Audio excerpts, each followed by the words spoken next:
Perfect का मतलब completion दिखाएगा, है ना। कंप्लीशन मतलब एक्शन कंप्लीट वाली पोजीशन पर बात करेगा, या तो टाइम खत्म हो जाए तो एक्शन खत्म हो जाए, उसका मतलब ये बात कर रहा है। फ्यूचर परफेक्ट कर, अच्छा इसके वर्ब की फॉर्म क्या होती है? वर्ब की फॉर्म क्या होती है? अरे हैड जो है पास्ट होता है, हैव का सेकंड फॉर्म हैड है, तो पास्ट में लिखोगे तब हैड की जरूरत पड़ेगी। विल और शैल फ्यूचर को दिखाते हैं, है ना, तो कम से कम इनका यूज तो होगा ही। अब लिखना हमको परफेक्ट टेंस, विल शैल का मतलब फ्यूचर हो गया, अब फ्यूचर का हमको बनाना परफेक्ट। परफेक्ट का मतलब होता है हैव लगा के थर्ड फॉर्म, अगर कहीं हैव के साथ थर्ड फॉर्म लगी है तभी परफेक्ट बनेगा, अगर बी के साथ आईएनजी फॉर्म लगी है तो कॉन्टिन्यूअस बनेगा। तो परफेक्ट बनाने के लिए हमके इनके पास, अच्छा विल शैल के बाद कौन सी एक्शन की कौन सी फॉर्म आती है? वर्ब की फर्स्ट फॉर्म आती है ना, तो हैव का फर्स्ट फॉर्म हैव ही लिखना पड़ेगा। हैव का और कोई फॉर्म लिख नहीं सकते क्योंकि फर्स्ट फॉर्म लेता है हरदम, विल शैल मॉडल है, can should may must might सारे मॉडल होती हैं, सबके साथ फर्स्ट फॉर्म लिखना होता है। इसके बाद हैव हमेशा थर्ड फॉर्म ही लेता है, हैव कभी और कोई फॉर्म लेगा ही नहीं, हमेशा थर्ड फॉर्म ही लेगा। कहीं भी लिखा है हैव, तो पास्ट में लिखा तो हैड लगा के थर्ड फॉर्म, प्रेजेंट परफेक्ट तो हैव हैज लगा के थर्ड फॉर्म, फ्यूचर में विल शैल के बाद फिर हैव लगाया तो फिर थर्ड फॉर्म लिखा। तो फ्यूचर परफेक्ट कहने का मतलब है विल शैल के साथ हैव लगा हो, उसके साथ थर्ड फॉर्म लगा हो, तो विल शैल फ्यूचर दिखाएंगे, हैव लगा के थर्ड फॉर्म परफेक्ट दिखाएगा, तो फ्यूचर परफेक्ट अपने आप रिलेट हो गए खुद ही। हुआ कि नहीं? ये हो गई हमारी वर्ब की फॉर्म, कि किस वर्ब की फॉर्म को हम लोग फ्यूचर का परफेक्ट कहते हैं। तो इसी को हम लोग कहते हैं फ्यूचर परफेक्ट, जहाँ पे विल शैल लिखा हो, हैव लगा के थर्ड फॉर्म उसके बाद लिखा हो, तो कहेंगे फ्यूचर का परफेक्ट टेंस है। अब एक किस टाइप के एक्शन को दिखाएगा? इसमें क्या स्टेट रहेगी एक्शन की, किस सिचुएशन की बात करेगा एक्शन की, एक्शन की कैसे स्टेट होनी चाहिए? तो उसमें देखो लिखा है परफेक्ट मतलब कंप्लीट, तो इसका मतलब ये है एक कहीं बात करेगा कंप्लीट एक्शन इन फ्यूचर। वो फ्यूचर में किसी ऐसे एक्शन की बात करेगा जो कंप्लीशन में रहेगा, प्रोसेस में नहीं रहेगा, चलता नहीं रहेगा, वो कंप्लीट पोजीशन पे पहुंच चुका होगा, ये समझाएगा आपसे।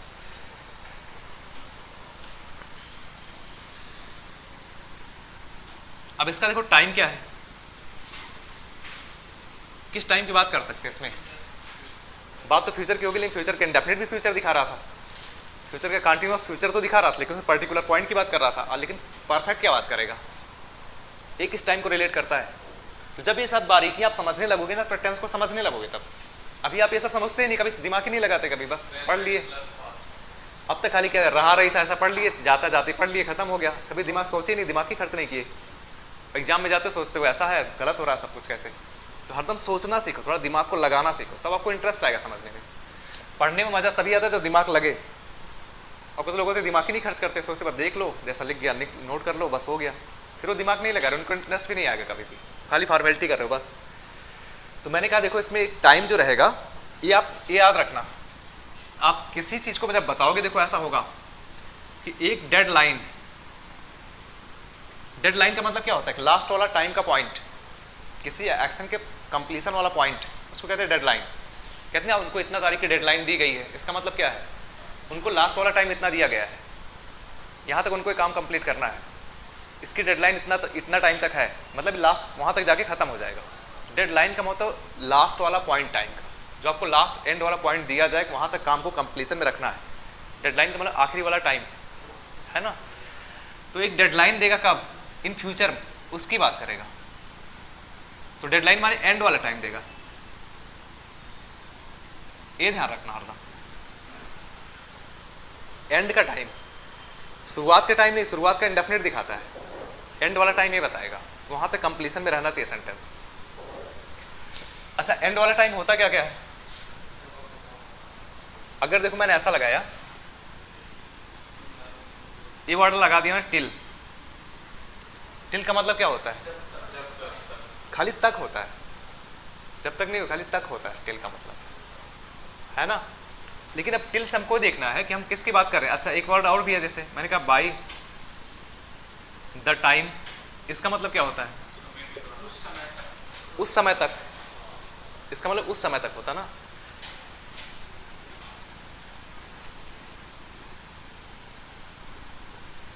और बाय दैट टाइम, इसका मतलब भी उस समय तक, by that moment, by then, इसका मतलब तब तक की बात कर रहे हैं। तो ऐसा जब आप कहीं लगा दो, बस उसके साथ फ्यूचर को सेंस में रखो, फ्यूचर का टाइम इसके बाद लिख दो। ये सब टाइम लगाने के बाद फ्यूचर का एक टाइम लिख दो आप, तो फ्यूचर का डेडलाइन खुद ही बन जाएगा। फिर बाय देन माने तब तक, देन माने क्या होता है, नाउ का मतलब अभी होता है, उसी नाउ का जो पास्ट या फ्यूचर रहेगा वो देन हो जाएगा।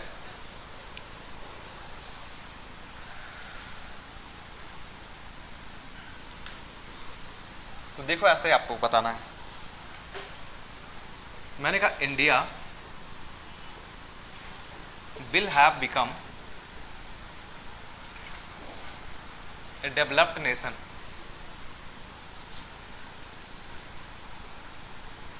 टिल 2030। इसका मतलब क्या बता रहे हैं हम लोग?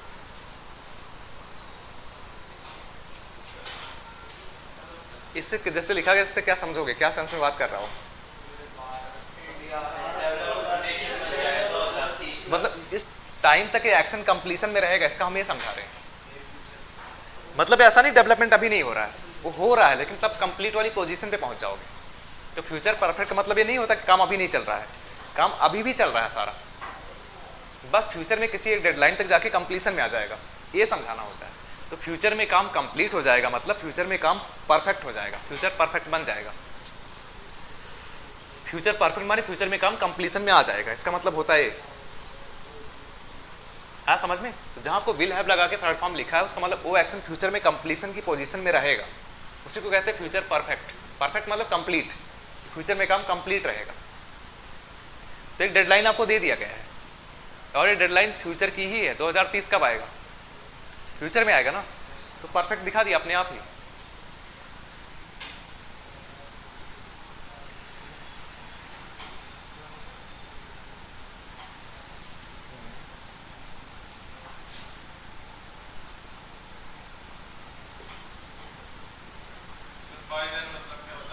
तब तक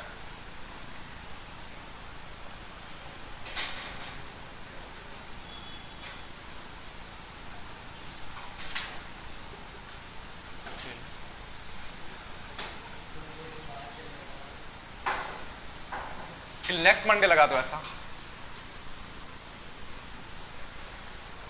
अगर मैंने ऐसा they will have finish this work by next Monday, ये क्या समझा रहा है? इसमें भी एक फ्यूचर को उसने पॉइंट दे दिया है, लेकिन वो डेडलाइन वाला पॉइंट है। जब ये सब लगाओगे आप, डेडलाइन माने लास्ट वाले टाइम की बात करोगे हरदम, है ना। मैंने कहा at this time tomorrow, at this time माने लास्ट वाला टाइम नहीं है, खाली इस टाइम की ही बात कर रहे हैं। लेकिन मैंने कहा बाय दैट टाइम है, बाय द टाइम, उस समय तक, मतलब लास्ट वाला पॉइंट।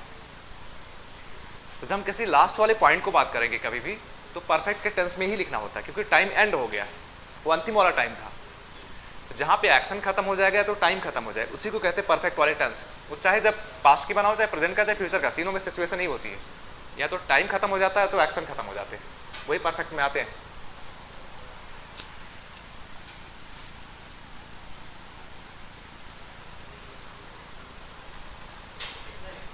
नोट कर लो इसको ना, फ्यूचर का परफेक्ट है। तो आज जो टेंस हमारे है ना, इसको बस थोड़ा थोड़ा यूज इनके है, बस कुछ यही आपको समझने, बस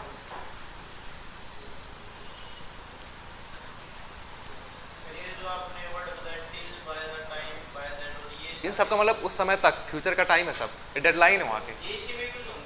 मतलब फ्यूचर का कोई लास्ट का टाइम लिख दो, बस इसी में आएगा हरदम। इसमें देखो लिखा ना फ्यूचर का टाइम, इसका मतलब फ्यूचर का टाइम तो फ्यूचर में ही आएगा, फ्यूचर का परफेक्ट लगेगा, इसका मतलब ये इन सब के साथ।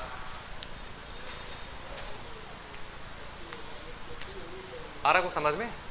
तो हरदम थोड़ा समझने की कोशिश करो, ज़्यादा रटने की कोशिश मत करो, टेंस तब समझ नहीं पाओगे। फिर ना तो ता है ती है टेंस होता है, ना तो रहा रही टेंस होता है। इसका मतलब ये, जैसे किसी ने कहा कि मतलब वो अगर ई है या है ऐसे आ गया तो प्रेजेंट परफेक्ट हो जाएगा। मैंने कहा ऐसे किसने बताया? मैंने कहा मैंने मुझे बोलना है वो साड़ी पहने हुई है, तो कौन सा टेंस बनेगा? प्रेजेंट कंटिन्यूअस बन जाएगा। तो ये कौन सा रट लिया, ये है वो है ऐसा करके? तो पहले समझो सिचुएशन को, क्या बात कर रहे हैं हम लोगों को हिंदी वाला आइडिया बार बार अप्लाई करना आता है कि वही लगा दो वह सेंटेंस हो जाएगा। वो एकदम कंफ्यूजिंग आइडिया, आपको समझ ही नहीं पाओगे टेंस फिर। अब देखो यहाँ सीखने वाली एक बात और है, जो ये तो हो गया इसका बेसिक वाला चीज़ जो हमको समझ में आया कि अगर डेडलाइन पास्ट फ्यूचर का कहीं रहेगा तो फ्यूचर का परफेक्ट लिखना है और कोई टेंस लिख नहीं सकते वहाँ पे। अगर कोई डेडलाइन दिया, डेडलाइन माने अंतिम वाला टाइम दे दिया तो।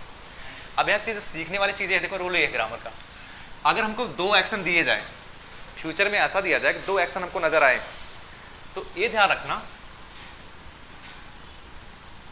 जब आपके 2 एक्शन होंगे ना,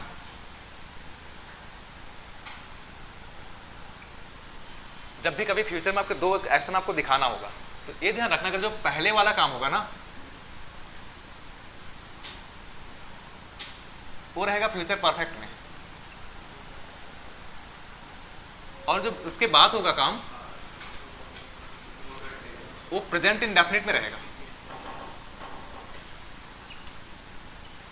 ये ध्यान रखना कभी भी, क्योंकि अगर 2 सेंटेंस लिखोगे तो एक कंजंक्शन लगाओगे, इसका मतलब ये है उसका, जैसे कोई कहेगा 2 एक्शन लिखना है तो इसका मतलब 2 कंजंक्शन, मतलब एक कंजंक्शन लगा के जोड़ोगे दोनों को, एक साथ लिख नहीं सकते। जैसे मैंने कहा I will play cricket, he will come, तो ये अलग अलग सेंटेंस अभी जोड़ा नहीं मैंने, अगर जोड़ना पड़ेगा कंजंक्शन लगाना पड़ता है, एंड कुछ ना कुछ लगाना पड़ेगा ना, तो कुछ ना कुछ लगाओगे आप तो इसका मतलब आपको एक कंजंक्शन लगाना पड़ता है। तो अगर आप पहले और बाद की सिचुएशन बनाओगे तो आपके लिए एक कंजंक्शन आएगा बिफोर, ये आपको दिखाएगा कोई काम पहले हुआ है कोई काम बाद में हुआ है। बिफोर लगाने का मतलब क्या है, उसमें 2 काम लगाओगे आप, एक काम पहले हुआ रहेगा, अगर एक पहले हुआ इसका मतलब दूसरा वाला बाद में ही हुआ होगा, इसका सेंस समझ लेते हैं हम लोग। बिफोर का मतलब पहले है ना, एक कंजंक्शन ये है। तो जब आप बिफोर लगाते हो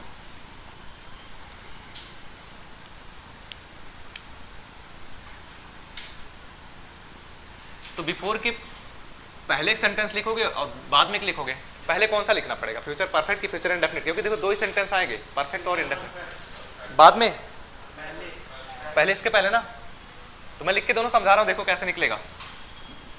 अगर फ्यूचर परफेक्ट यहां लिखोगे तो पहले से ज्यादा इंपॉर्टेंट मतलब नहीं है, मतलब इसके बाद से है। इसके बाद कौन सा टेंस लिखा जाएगा,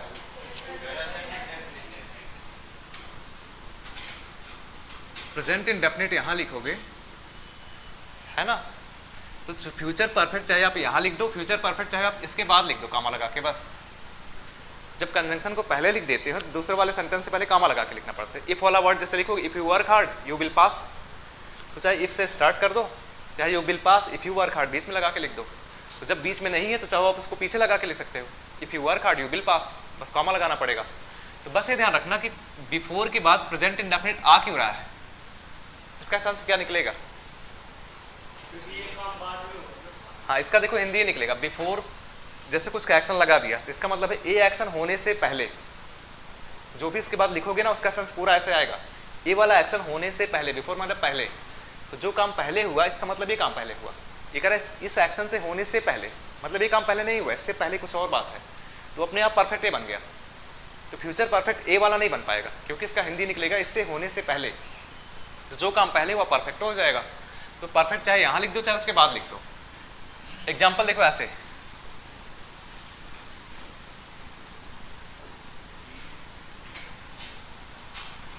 ऐसा मैंने लिखा he will leave for Delhi before the guest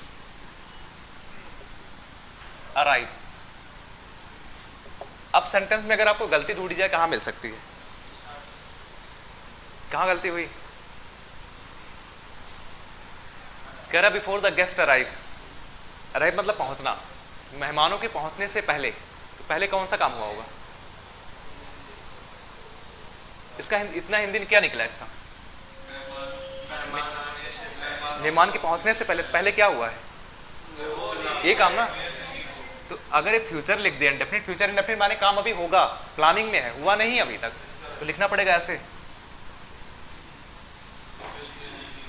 अब लीव का थर्ड फॉर्म होगा लेफ्ट, तो ऐसा लिखना पड़ेगा। तो जब आपको कहीं बिफोर नजर आएगा फ्यूचर में रिलेट करने के लिए, बिफोर का मतलब होता है वो काम उसके साथ नहीं हुए हैं, है ना, एक काम पहले का है, जो पहले का होगा फ्यूचर का परफेक्ट लिखना पड़ेगा क्योंकि वो कंप्लीशन बता रहा है कि इस डेडलाइन से पहले की बात कर रहे हैं बस। तो इसको नोट कर लो, है ना। फिर मैं ऐसे के 1-2 एग्जाम्पल और लिख रहा हूँ, उसको देखना फिर अगर मैंने ऐसा लगा दिया यहां before the rain stop,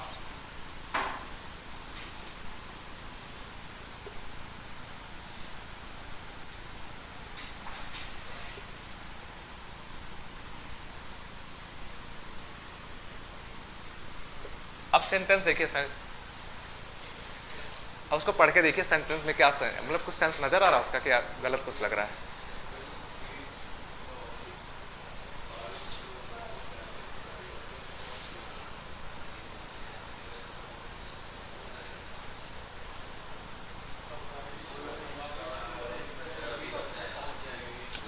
perfect होगा? नहीं नहीं, ऐसा नहीं है कि उसको आगे पीछे करना है। ये कंजंक्शन का मतलब होता है ना, कंजंक्शन का इतना मतलब होता है, चाहे उसको शुरू में रखो चाहे उसको बीच में लगा दो, बीच में नहीं लगाओ तो कामा लगाना पड़ेगा बस। ये ध्यान रखना, हरदम कहीं भी आ सकता है, बिफोर आफ्टर ये सब वैन वगैरह बीच में भी आ सकते हैं, कभी किनारे भी आ सकते हैं, इफ वाला बीच में भी लगा के बात करेगा। बस ये देखना कि सेंटेंस का सेंस किससे रिलेट करना है। अब इसका मतलब देखो ये हो गया, बारिश के शुरू होने से पहले, इस इतने का हिंदी निकलेगा, बारिश के शुरू होने बिफोर करना पहले, तो एक काम पहले का नहीं बता रहा, वो बता रहा है इस एक्शन के होने से पहले, इसकी हिंदी इतनी निकलती है। इसके पहले की बात क्या है? तो फ्यूचर में जो काम पहले हो जाएगा ना, वो फ्यूचर का परफेक्ट बनाना पड़ेगा आपको, तो इसको लिखना पड़ेगा ऐसे।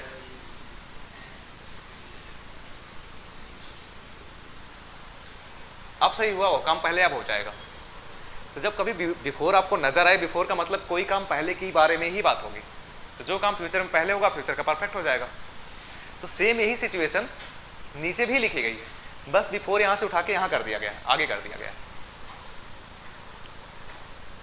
तो बिफोर के बाद फ्यूचर का इंडेफिनिट या परफेक्ट मत लिखना। अगर यहाँ पे ऐसा लिख दोगे ना, before the rain will start, अगर ऐसा कर दिया तो पहले से ही गलत। हमने अभी कल पढ़ा था इसको लास्ट वाली क्लास में, कि जो टाइम क्लास होते हैं फ्यूचर को दिखाते हैं, और कंडीशनल क्लास, उसमें विल सेल लगा के बात नहीं करते हम लोग, क्योंकि पहले प्रेजेंट की सिचुएशन दिखाते हैं वो लोग, उसके बाद हम फ्यूचर में उसके बाद कुछ कहेंगे, उसका रिजल्ट फ्यूचर में ही आता तब। तो इनके साथ विल सेल मत लगा देना बिफोर के बाद वाले में, उसके बाद वाले में लगेगा अगले एक्शन में। इसमें प्रेजेंट इंडेफिनिट ही लगेगा, कभी इसमें और कोई टेंस नहीं लगाना फ्यूचर को दिखाना। तो हमने लास्ट क्लास में पढ़ा था इसको, टाइम क्लास, कंडीशनल क्लास, जिससे उसको पढ़ा था ना, तो वो हरदम ध्यान रखना, हरदम उसी रूल पे ही चलना होता है, उसमें कभी विल सेल का यूज, परफेक्ट का यूज इसमें नहीं होगा।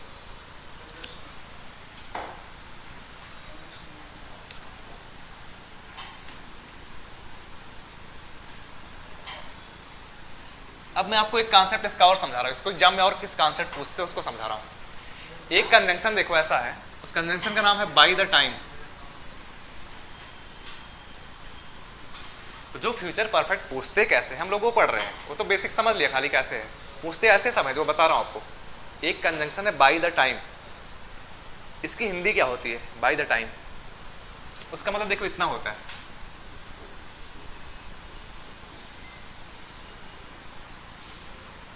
है ना, मतलब उस समय तक। अगर आपने कहा बाय द टाइम और आपको मैंने हिंदी बता दिया, हिंदी में इसका मतलब होता है उस समय तक, तो अभी किस टाइम की बात कर रहे हैं इसका मतलब हम किस टाइम की बात कर रहे हैं? जैसे मैंने कहा ये वाला टाइम प्रेजेंट का है, क्या हम प्रेजेंट की बात कर रहे हैं? अगर मैंने कहा उस समय तक, क्या हम प्रेजेंट की बात कर रहे हैं? प्रेजेंट की बात कर नहीं रहे हैं, मतलब एक कंजंक्शन प्रेजेंट में आएगा ही नहीं। ऐसा हो सकता है फ्यूचर में हमने कहा कि उस समय तक, फ्यूचर में आ गया, लेकिन पास्ट में भी आ सकता है। क्या पास्ट में नहीं आ सकता? ऐसा बोल के आएगा कि नहीं पास्ट में? जैसे मैं यहाँ पे खड़ा हूँ, प्रेजेंट में मौके पे खड़ा हूँ, तो मैंने कहा चाहे मेरे पहले के टाइम के बारे में बात कर रहा हूँ कि भाई उस समय तक ऐसा हो गया था, पास्ट के बारे में बात कर रहा हूँ, या तो फ्यूचर में बोलूँगा उस समय तक ऐसा हो चुका होगा। तो ये जो टाइम बाय द टाइम आता है ना, वो दोनों का टाइम है, पास्ट का भी और फ्यूचर का भी टाइम हो सकता है, बस प्रेजेंट नहीं बन सकता, इतना ध्यान रखना पड़ता है। मतलब प्रेजेंट कभी आएगा ही नहीं इसके साथ, क्योंकि प्रेजेंट का टाइम है ही नहीं। अब इसके साथ इसी पे दो कॉन्सेप्ट पूछता हो, मतलब पास्ट का भी रोल देगा आपको, फ्यूचर का भी रोल दे सकता है, दोनों हमको सीख लेना अभी कि कैसे वो पूछेगा इस पे। तो ये जो परफेक्ट का एग्जाम्पल आपको आता ना, इसी को हम लोग सीख रहे हैं कैसे कैसे पेपर में आते हैं इनके साथ। देखो हरदम ध्यान रखना ऐसे बाय द टाइम के साथ ये है कंजंक्शन। ये कंजंक्शन दिखाता किसको? टाइम को। टाइम को दिखाएगा, इसका मतलब टाइम को दिखा रहा है। तो अगर टाइम आएगा ना, जिसका मतलब फ्यूचर में लगाओगे, फ्यूचर में लगाओगे इसके बाद आपको लिखना पड़ेगा प्रेजेंट इंडेफिनिट। जैसे बिफोर के साथ लगा रहे थे, क्योंकि वो भी बिफोर टाइम दिखा रहा था, तो बाय द टाइम एक टाइम दिखाता है, इसके साथ भी आपको फ्यूचर का इंडेफिनिट टेंस, मतलब प्रेजेंट का इंडेफिनिट टेंस लिखना होगा, फ्यूचर लिख नहीं सकते। तो दूसरा वाला आपको लिखना पड़ेगा फ्यूचर परफेक्ट। लेकिन अगर इसके साथ देखो ऐसा है, अगर पास्ट की बात करोगे तब क्या करना पड़ेगा? तो इसके साथ पास्ट इंडेफिनिट लिखना पड़ेगा, और दूसरा जो टेंस रहेगा वो डेडलाइन वाला रहेगा, वो पास्ट का परफेक्ट बनाना पड़ेगा। तो परफेक्ट टेंस तभी आते हैं ना जब कंप्लीशन का टाइम दिया रहे।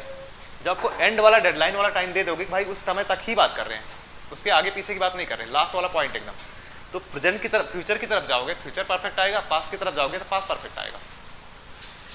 तो आपको ध्यान इतना रखना कि बाय द टाइम आएगा, आपके साथ दो रूल आ सकते हैं। हाँ, क्योंकि जब बाय द टाइम वाले पास्ट की तरफ भी बात कर सकते हैं हम लोग, इधर भी जा सकते हैं, प्रेजेंट से पास्ट की तरफ जा सकते हैं, फ्यूचर बोल सकते हैं बाय द टाइम पे, यहाँ भी जा सकते हैं। क्योंकि बाय द टाइम मतलब होता है उस समय तक, वो आगे भी हो सकता है, पीछे का टाइम भी हो सकता है। तो मतलब दो एग्जाम्पल इससे बना सकता हूँ पेपर वाला, और दोनों में बहुत बार पूछते हो लोग कैसे कैसे पहचानो कि किस टाइम के बारे में पूछ रहा है। तो आपको देखना पड़ेगा ये जो टेंस लिखे हुए सिचुएशन ना, क्या आपको खुद ही बताएंगे अगर ये प्रेजेंट के बारे में लिख रहा है तो इसका मतलब फ्यूचर को हमको रिलेट करना है। यहाँ अगर यहाँ पास्ट के बारे में बात कर रहा है तो इसका मतलब पास्ट का परफेक्ट पूछ रहा है, इसका सीधा सा मतलब ये है। और अगर पास्ट का परफेक्ट दे दिया, यहाँ कोई और टेंस दिया है, ना तो प्रेजेंट का इंडेफिनिट है ना तो कोई और टेंस है, इसमें भी नहीं, तो आपको ढूंढ के पास्ट इंडेफिनिट ही लगाना है, क्योंकि वो खाली पास्ट है, ये वाला पास्ट परफेक्ट बनाएगा। अब मैं एक मतलब इसको समझ लो, मैं एक एग्जाम्पल लिख रहा हूँ, समझना कैसे गलती क्या करते हैं। मैंने कहा he will have reached the station by the time the train starts ना। ये सेंटेंस सही हो रहा है गलत हो रहा है? इसके हिसाब से जो हमने पढ़ा भी सही ना। अगर हमको प्रेजेंट इंडेफिनिट इसके बाद दिखाया तो फ्यूचर परफेक्ट दिखाना पड़ेगा। अब इसमें गलतियां कहाँ होगी देखो, ऐसे या तो इसको गलत करे हो, स्टार्ट को या तो स्टार्ट करे तो ट्रेन के साथ या सीरियस लगेगा, या तो उसको विल स्टार्ट करे तो भी गलत है, क्योंकि टाइम के साथ कभी भी फ्यूचर का रूल आएगा नहीं, है ना। अब मैं दूसरा एग्जांपल लिख रहा हूं, उसको देख लो। They will finish the work by the time the manager comes. आप गलती कहाँ ढूंढोगे?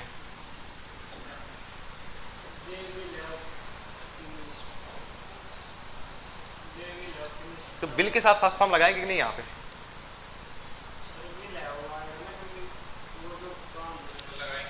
क्योंकि ए वाला जो टाइम है ना, बाय द टाइम, ये किसी एंड वाले पॉइंट को दिखाता है। जब कभी एंड वाला पॉइंट आएगा हमेशा परफेक्ट के टेंस ही आते हैं, जहाँ बिल लगा के फर्स्ट फॉर्म नहीं लिख सकते, लिखना पड़ेगा ऐसे, will have finished, ऐसे बनाना पड़ेगा।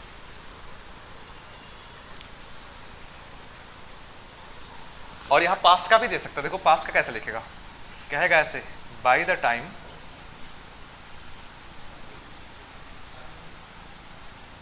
she has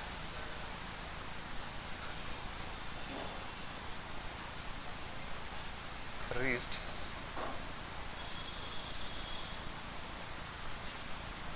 the students had completed the work। अब लास्ट वाला भी पढ़ के देख लो आप लोग। तो बाय द टाइम कभी भी मिले आपको ए रट के मत ध्यान देना कि खाली फ्यूचर पूछता है, वो दोनों को पूछ सकता है, हरदम इतना ध्यान रखना। जब दोनों बात ध्यान रखो तो आपको दोनों रूप तब ध्यान दे पाओगे, नहीं फिर कुछ भी गलत कर दोगे कभी समझ नहीं पाओगे फिर क्या है। अब कैसे पता हमको यहाँ चेंज करना, कैसे पता वहां चेंज करना है?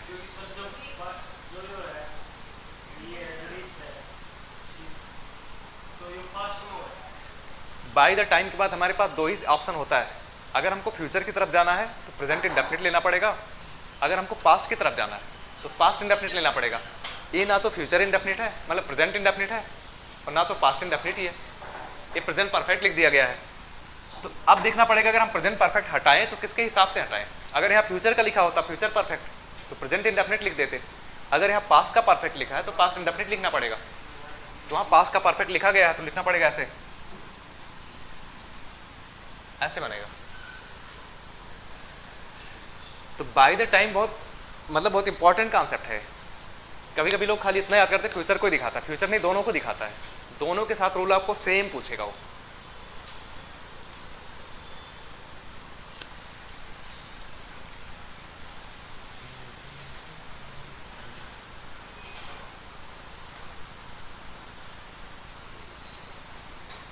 तो बाय द टाइम का मतलब उस समय तक, या तो फ्यूचर में उस समय तक की बात कर सकता हूँ, या तो पास्ट में कहूँगा उस समय तक ऐसा हो गया था।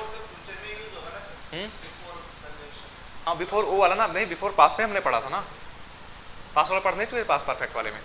ये हम प्रेजेंट को बता रहे थे, प्रेजेंट के साथ बिफोर लिखा है ना, प्रेजेंट इंडेफिनिट, तो अगला वो एक्शन जो होगा फ्यूचर परफेक्ट में लिखना पड़ेगा क्योंकि उसके पहले का कंप्लीशन रहेगा।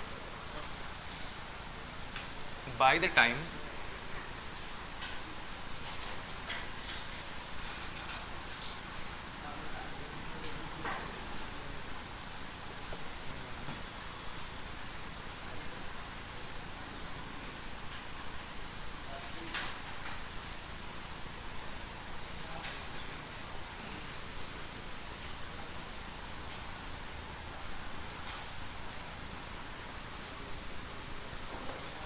अब इसमें क्या किया जाए, आपने जो पढ़ा उसके हिसाब से इसमें क्या सुधार हो सकता है, इंप्रूवमेंट।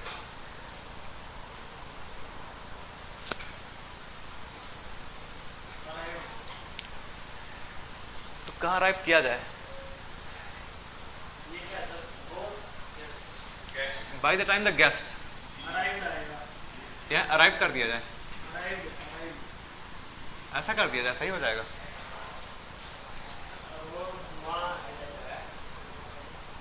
जैसे मैं देखो ऐसा कर दिया आपको, एक सेंटेंस हो गया, मान लो यहाँ पे ए हो गया, दूसरा बी हो गया, तीसरा सी हो गया, चौथा ए हो गया, डी। मैंने कहा नो एरर, तो कहाँ पे गलती ढूंढोगे आप।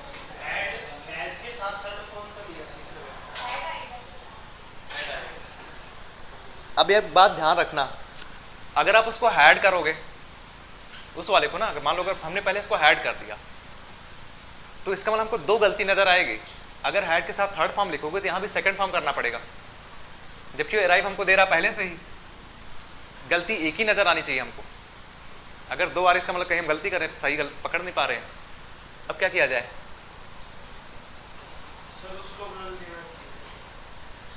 तो अगर ये टाइम जो दिखा रहा ना, इस बाय द टाइम के बाद हमारे पास मैंने कहा दो ही टाइम दिखाने की सिचुएशन बनेगी, या तो प्रेजेंट इंडेफिनिट दिखाने की या तो पास्ट इंडेफिनिट दिखाने की। ये कौन सा टेंस लिखा गया है यहाँ पे, प्रेजेंट इंडेफिनिट, सेकंड फॉर्म तो लिखा नहीं गया, पास्ट इंडेफिनिट बनेगा। जब प्रेजेंट इंडेफिनिट बनेगा ये वाला फ्यूचर परफेक्ट बन जाएगा, लिखना पड़ेगा ऐसे, ऐसे बनाना पड़ेगा। बस गलती खाली वही है, इसमें नहीं गलती थी। तो जब प्रेजेंट इंडेफिनिट बनेगा तो अगला एक्शन जो होगा बाय द टाइम के साथ वो परफेक्ट बनेगा फ्यूचर का, और अगर पास्ट का होता तो पास्ट का परफेक्ट लिखना पड़ता। अभी सेम ऐसे करना पड़ता, देखो ऐसे, by the time the guest arrived his father, अब मैंने कहा हैज गॉन या विल गो देयर, ऐसा लिख दो, टू हिज ऑफिस। हैज ही लगा दो क्योंकि हैज ऊपर वाले में ना, यही। अब इसमें क्या गलती होगी, हैज गॉन इसमें भी लग गया, तो सेम वही सेंटेंस इसे भी लिख दिया है। अब कहाँ गलती करेंगे, कहाँ पे, ये हैज,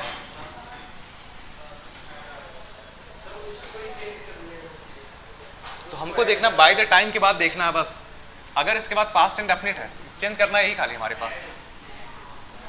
तो बाय द टाइम आपको दो सिचुएशन दिखाएगा, या तो पास्ट की तरफ या तो फ्यूचर की तरफ। फ्यूचर की तरफ दिखाएगा फ्यूचर परफेक्ट, पास्ट की तरफ दिखा रहा है पास्ट परफेक्ट। ये रिलेट करना है। और कभी कभी ये पास्ट परफेक्ट दिया रहेगा, इसमें गलती कर दिया रहेगा, तो पास्ट परफेक्ट के साथ पास्ट इंडेफिनिट ही लगाना। ये पास्ट हो पास्ट आप पास्ट हो जाएगा। फिर आ समझ में?